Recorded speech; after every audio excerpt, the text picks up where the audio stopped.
Listening Fanfiction presents Mother Hens by Saito, based off the manga series My Hero Academia, narrated for you by Sierra. The announcement of All Might joining Yuuei's teaching staff was met with awe and confusion.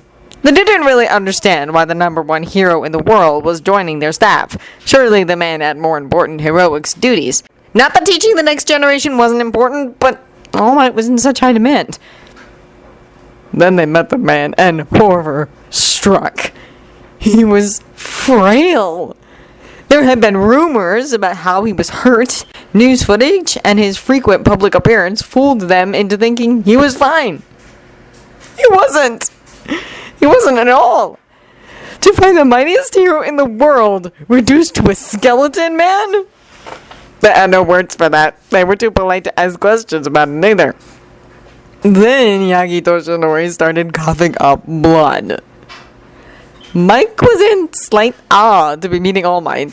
His only job was to show Yagi around the campus where to go in case of an emergency and other protocols. I hope I'm not too much trouble. Yagi coughed, spitting up blood. Mike jumped, placing a hand on Yagi's shoulder to steady him. Are you alright? Fine. Yagi said, waving off Mike's concern. It happens. I'm taking you to recovery, girl, Mike said firmly. He was not going to have All Might collapse on him because he was coughing blood. Why was he coughing blood? Were his injuries still not healed? There's no need. You're coughing up blood. We're taking you now. It didn't stop there. Is that all you're eating? Midnight asked. Her hand rested on her hip, eyes narrowed. Yagi looked at his onigiri. Oh, well, no, but there isn't much time. You should be eating a better balanced meal. Didn't you lose your stomach? Midnight asked. Yes, but really, it's fine, Yagi protested. I will bring you lunch tomorrow, and you will eat it, Midnight demanded. She would get him to eat balanced, healthy meals 3 times a day or die trying.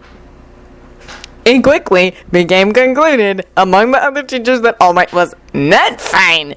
He potentially was still injured. Recovery girl remained silent whether it was true or not, doctor-patient privilege.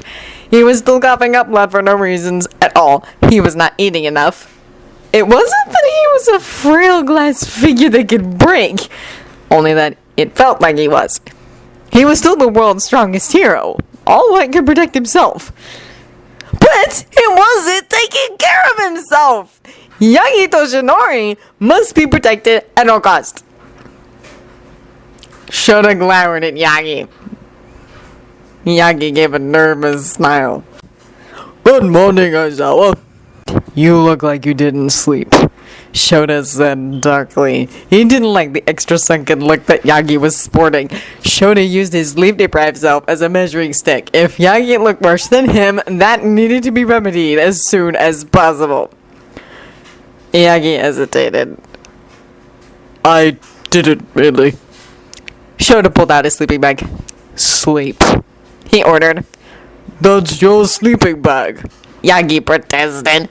And you currently need it more, Shota said. If you don't take a nap right now, I will find Midoriya and tell him every single embarrassing story of you I can think of. He held out the sleeping bag until Yagi relented. You're a cruel man, Aizawa, Yagi said, stepping into the sleeping bag. Shota crossed his arms. You'll thank me after your nap. Toshinori knew exactly what his fellow co-workers were doing. Honestly, he knew people were going to treat him differently when the truth about his real state came out. Yuuei's staff, on the other hand, simply became Mother Hens. Admittedly, it was endearing. Toshinori had no one to take care of him for so long. They were also worried about his health, his eating habits, whether or not if he was getting enough sleep.